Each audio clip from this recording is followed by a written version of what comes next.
በመካከለኛው ምስራቅ ሰማይ ላይ አንድ ያልተጻፈ ሕግ አለ። እስራኤል የማታየውና የማታውቀው እንቅስቃሴ የለም የሚል ነው። ነገር ግን ጥቅምት 7 ይህን ሕግ ለጥቂት ሰዓታት ሰበረው። አሁን ግን እስራኤል ያንን ስህተት ላለመድገም በሀገሯ ገንዘብ 350 ቢሊዮን ታሪክ ሰባሪ በጀት ይዛ ተነስታለች። 100 ኤፍ-35 ጀቶች፣ 50 አዳዲስ ኤፍ-15 አይኤ የሰማይ ላይ ታንኮች። ይህ ግዢ እስራኤልን ለምን በቀጣናው ብቸኛና አስፈሪ ኃይል ያደርጋታል? ዛሬ የታሪክን ድርሳናት ገልጠንና የወደፊቱን ወታደራዊ ስትራቴጂ ተንትነን እውነቱን እናሳያችኋለን። እስከ መጨረሻው አብራችሁን ቆዩ። የእስራኤል አየር ኃይል አስፈሪነቱ የጀመረው ዛሬ አይደለም። እንደ አውሮፓውያኑ አቆጣጠር በ1967 በስድስቱ ቀናት ጦርነት እስራኤል በሰዓታት ውስጥ የግብፅን የሶሪያንና የዮርዳኖስን አየር ኃይሎች መሬት ላይ እንዳሉ በማውደም ዓለምን አስደንቃለች። ከዚያን ጊዜ ጀምሮ የእስራኤል መከላከያ ዶክትሪን በአንድ መርህ ላይ ይቆማል። ጦርነት የሚሸነፈው በአየር ላይ ነው። እስራኤል በቆዳ ስፋት ትንሽ በመሆኗ ጦርነትን ወደ ጠላት ግዛት በፍጥነት ለማንቀሳቀስ የአየር ኃይል ብቸኛው አማራጯ ነው። በ1981 የኢራቅን የኒውክሌር ጣቢያ ያወደሙትን በዚሁ ድፍረት ነበር። ዛሬ የምናየው የኤፍ-35 እና የኤፍ-15 ግዢ የዚያ ታሪካዊ የቅድመ ስትራቴጂ ቀጣይ ክፍል ነው። ብዙዎች ይጠይቃሉ፣ እስራኤል ለምን ሁለቱንም ጄቶች በአንድ ላይ ትገዛለች? መልሱ እጅግ ረቂቅ ነው። ኤፍ-35 ይህ ጄት ስውር ነው። የኢራንን ኤስ-300 እና ኤስ-400 ራዳሮች ሳይታይ አልፎ የጠላትን አይን ያጠፋል። አሁን ደግሞ እስራኤል በክንፉ ላይ ቦምብ እንዲጭን አሻሽለዋለች። ይህ ማለት ድብቅነቱን ከከፍተኛ የጥፋት ኃይል ጋር አቀናጅተዋለች ማለት ነው።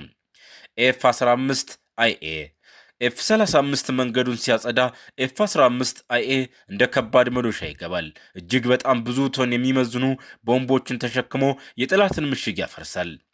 በጥቅምት 7 ማግስት እስራኤል የተረዳችው ጥቂት ዘመናዊ ጄቶች ብቻ ሳይሆኑ እጅግ ብዙ ቁጥር ያላቸው ገዳይ አውሮፕላኖች እንደሚያስፈልጓት ነው። ለዚህ ነው የጦር አውሮፕላኖቿን ቁጥር በእጥፍ ለማሳደግ የወሰነችው። የእስራኤል አየር ኃይል አስፈሪ የሆነው በመሳሪያ ብዛት ብቻ አይደለም፣ በታሪካዊ ቁስሉ፣ በቴክኖሎጂ ምጥቀቱና በጭራሽ አልሸነፍም በሚለው ስነ ልቦናው ነው። የኤፍ-35 እና ኤፍ-15 አይኤ ውህደት እስራኤልን ለሚቀጥሉት 50 ዓመታት በመካከለኛው ምስራቅ ሰማይ ላይ ብቸኛ ንግሥት ያደርጋታል። ይህ ግዙፍ ዝግጅት ሰላምን ያመጣል ወይንስ ቀጣናውን ወደማያልቅ ጦርነት ይከተዋል? የታሪክ መዘጎር የሚነግረን አንድ ነገር ብቻ ነው። ሰላም የሚጠበቀው ለጦርነት ዝግጁ በመሆን ብቻ ነው። እስራኤል የሰማይ ላይ የበላይነቷን ለማረጋገጥ የአሜሪካን ምርጥ የጦር መሳሪያዎች የሆኑትን ኤፍ-35 እና ኤፍ-15 በጅምላ ለመሸመት ወስናለች። ታሪክ ወደ ኋላ ይመለሳል። እስራኤል ከዚህ ቀደም የኤፍ-35 ወይስ የኤፍ-15 አዲስ ሞዴሎችን ልግዛ በሚል ክርክር ውስጥ ነበረች። ውስን በጀት፣ ውስን ምርጫ። ነገር ግን ጥቅምት 7 ሁሉንም ነገር ቀየረው። ያ ጥቁር ቀን እስራኤል መከላከያዋን ሳይሆን ጥቃት ፈጻሚነቷንም በከፍተኛ ደረጃ እንድታሳድግ አስገደዳት። ባለፈው አንድ ዓመት ውስጥ ብቻ ከኢራን ጋር በተደረጉ 2 ግዙፍ ጦርነቶች እስራኤል አንድ እውነታ ተረዳች። የሰማይ ላይ የበላይነት ከሌለ ህልውና የለም። በመሆኑም የጦር ካቢኔው እንዲህ ሲል ወሰነ። ክርክሩ ይብቃ፣ ሁለቱንም ጄቶች በጅምላ እንግዛ ሲል ውሳኔ አሳለፈ። ኤፍ-35 የራዳር እይታን ሰርጎ የሚገባው ድብቁ ገዳይ። ኤፍ-15 አይኤ እጅግ ከፍተኛ መጠን ያለው ቦምብ ተሸክሞ የሚወነጨፈው የሰማይ ላይ ታንክ ነው ይሉታል። 350 ቢሊዮን የእስራኤል ገንዘብ። ይህ ቁጥር ለማመን የሚከብድ ነው።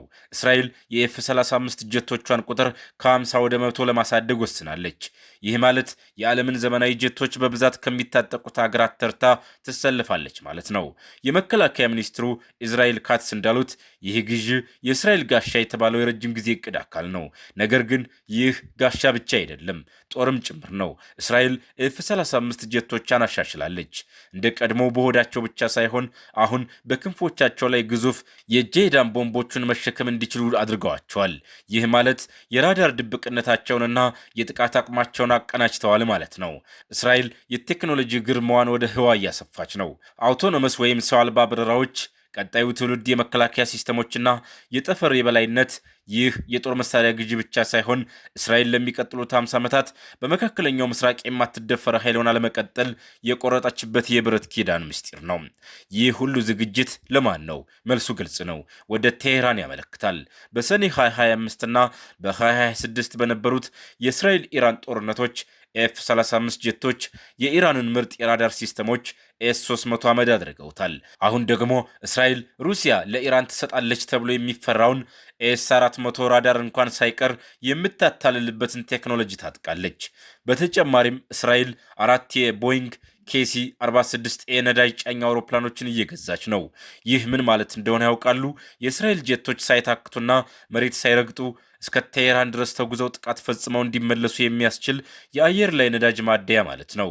የኢራን የኒውክሌር ጣቢያዎች አሁን ከመቼውም ጊዜ በላይ በእስራኤል የኢላማ ክልል ውስጥ ገብተዋል። እስራኤል በ2030ዎቹ አጋማሽ 100 ኤፍ-35፣ 100 ዘመናዊ ኤፍ-16 እና 50 አዳዲስ ኤፍ-15 አይኤ ይኖረዋታል። ይህ ማለት በቁጥር ብቻ ሳይሆን በቴክኖሎጂም ወደር የማይገኝለት አየር ኃይል እየገነባች ነው ማለት ነው።